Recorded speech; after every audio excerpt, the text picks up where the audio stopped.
Bismillahirrahmanirrahim. Tidak nasallu insyaallah antama kiri bulan Dzulhijjah. Antama kiri allo niya kapalilla biri. Rianne ribulan Dzulhijjah 10 allonna allo palilla bir kailalan sitaung.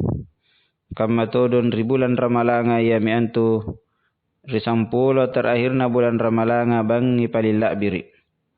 Landri kamana mi anjo namaiki nakipanggo kambaji rianne risampulu allonna kasaban akana nabita sallallahu alaihi wasallam ilalan ri hadis batturi sahabana nabita sallallahu alaihi wasallam Abdullah ibnu Abbas radhiyallahu anhuma miakan riwayatkan Imam Bukhari ilalan ri sahihna nakana nabita sallallahu alaihi wasallam ma min ayamin al-amalu salihu fiha ahabbu ila Allah min hadhihi al-ayyam yani ayyamil ashar.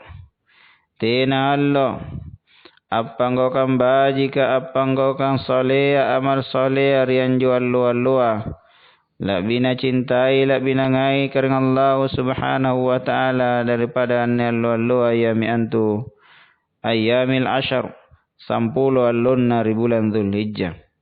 Qalu ya Rasulullah, aku tak nangi sahabatna Nabi sallallahu alaihi wasallam.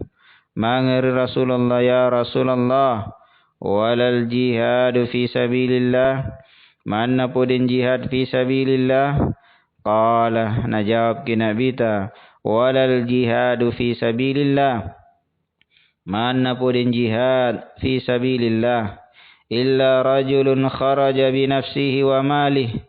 Pasangalinna seretau asulu batangkalinna yamiantu alampai mai jihad naerang kalinna wa malihi naerang barambaranna thumma lam yarji' min dhalika bi syai' ngampate namana motere manna sikede yamiantu kalinna segam barambaranna te namana motere batuanna niya kiam moteran niya kinggappa pahala syahid ngampa baji ni sennan ni hadis ka nasari ki papijojo angkanaya appang kau kam baji ka amal soleh rianne 10 allua labi nangayangi karena Allah subhanahu wa ta'ala daripada appang kau kang ariallu allo marai ngari tumpunan nilinu ilanan risitaung ilalan risitaunna jadi liya lebih afdal kang iya mi antu lak birangang daripada jihad fi sabilillah pasangalinna jihad seria ya mi antu taunia kasulu nerang kalinna segam baran-baranna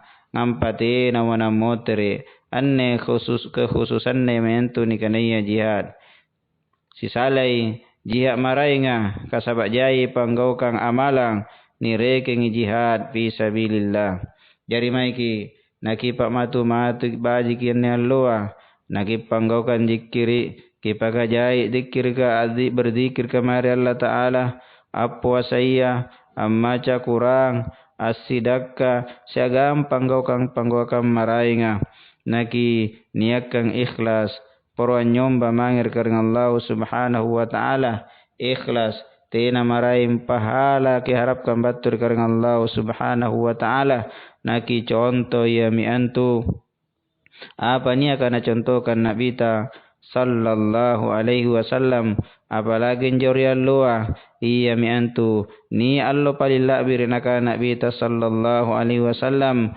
afdalul ayyami yaumu arafah allo palilla bir karianjo alloa risampulu alloa iya mi antu yaumu arafah ratunna wukuf jamaah hajiya ri padang ri tanah arafah jadi maiki nakiniakang yami antu tojin porong gappa pahalana karena Allah subhanahu wa ta'ala.